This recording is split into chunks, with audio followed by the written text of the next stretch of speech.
Hi, my name is Brian. I'm a PhD student at McMaster University. My mobility award shall enable me to go to Kingston University and use the furnace apparatus at the Carbon Depth Lab. Kingston, with its historical significance as a city positioned at the meeting point of Lake Ontario, the St. Lawrence River, and the Cattarauqua rivers, has played a pivotal role in Canada's history. As the country's inaugural legislative capital, it has also consistently served as a significant gathering place for the Indigenous communities. Acknowledging its location on the ancestral land of the Anishinaabe, Haudenosaunee, and the Huron-Wendat, Kingston is presently a home to a growing urban population, encompassing over 7,000 residents who identify as First Nations, Inuit, or Métis. As of 2016, statistical data indicates that 74.4% of the Kingston residents identify as of white European descent. This historical and demographic context underscores the city's commitment to addressing issues of equity and diversity in its community. Because I will talk about the diversity and the equity issues in Kingston, it may be a good idea to specify what is discrimination and what are the effects of discrimination and its relationship with segregation. Discrimination is the act of treating individuals differently based on attributes unrelated to their character or ability to perform tasks. Discrimination can affect both the majority population and the minority populations. For instance, someone of white European descent might face job rejection due to a company's agenda to prioritize hiring individuals from different racial backgrounds. In this diversity and equity study, the focus is on discrimination against minorities. So discrimination and segregation are interconnected, and one can contribute to the perpetuation and reinforcement of the other. Journalist Doug Sanders notes that anti-immigration sentiments tend to be the highest in areas with few immigrants and minorities. So human tendencies such as favoring those who are similar to us, endophilia, or treating those who are different unfairly, exophobia, play a huge role in creating segregation.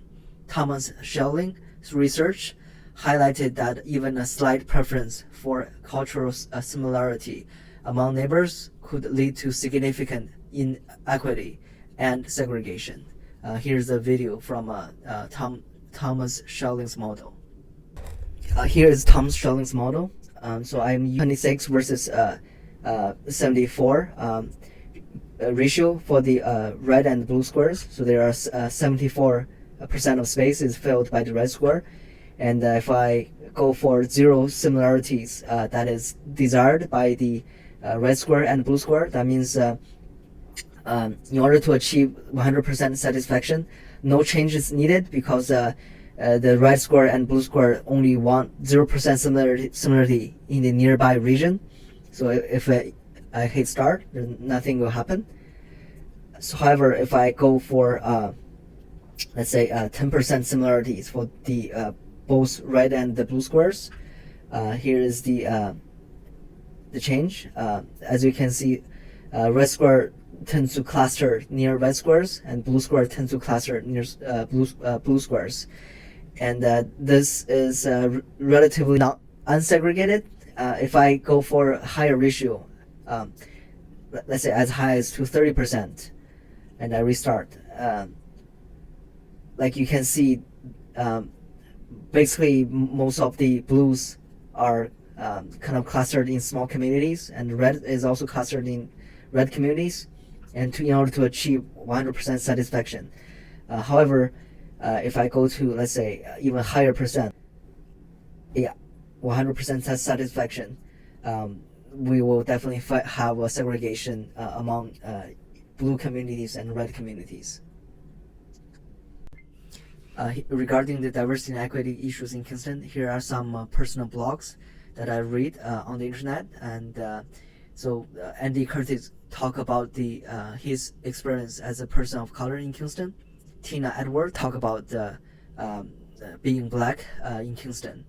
And Andy Curtis, he immigrated from England, and once he moved to Kingston, he pointed out several uncomfortable interactions, such as cars slowing down to observe his family.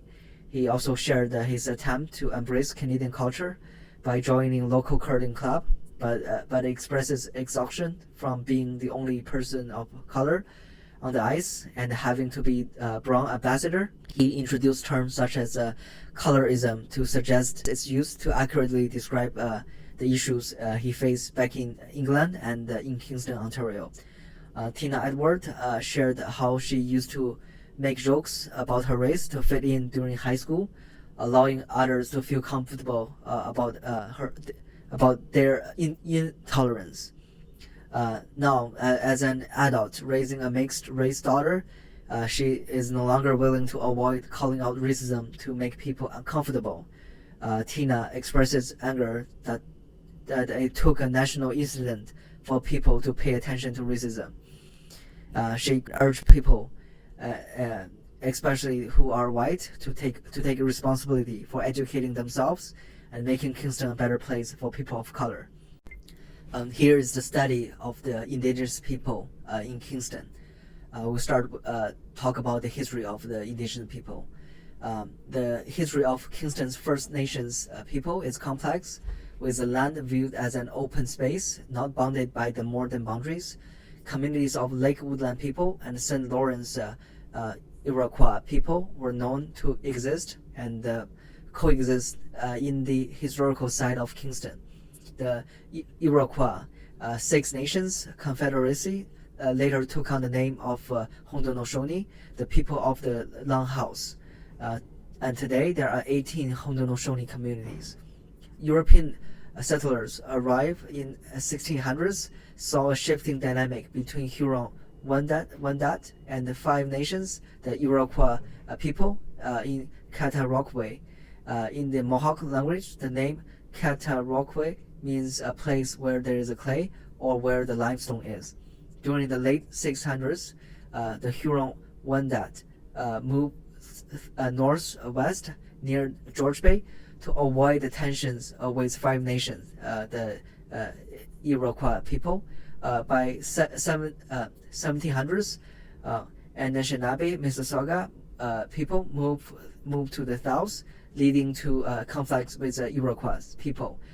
There are many French military agents aligned with the Anishinaabe and Mississauga people to confront the Iroquois Confederacy from the south during this time. After the arrival of the British in 1700s, the Five Nations allied with the British, leading to the overrun of French and Anishinaabe settlers. The British established a colony, and the Mississauga gave up the Kingston land to the British in 1783. The dynamic illustrates a complex interplay of alliances and conflicts among indigenous groups and European powers. The United Empire loyalists arrived in the late 70s, continued to trade in the Cataraqui, and which is later known as Kingston. Here is some data and information regarding the Kingston Indigenous people's living standard in the recent years. So although Kingston Community Profile of 2009 suggested the information on the quality of life of First Peoples living standard in Kingston is limited, the identification of low-income population and the neighborhood residency was reported in this figure over here, with a specific reference to First Peoples density marker noted in the red with red dots. So as you can see from the map, the dark red region indicating a higher percent of low-income families, that region aligned with the high concentration of indigenous people's family. Here is another map from United Way's 2013 Poverty Strategy Report.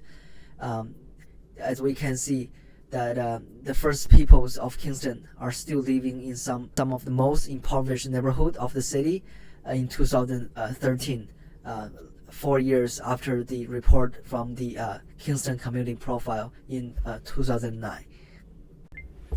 I believe open communication is very important in addressing equity and diversity issue. Everyone should have respect for each other, be respectful and be considerate. Avoid actions that make minority groups uncomfortable. We also need to educate ourselves to learn about what could be considered sensitive remarks to the indigenous people, as well as what are the values and the beliefs of the various indigenous groups. It is not indigenous people responsibility to educate non-indigenous groups.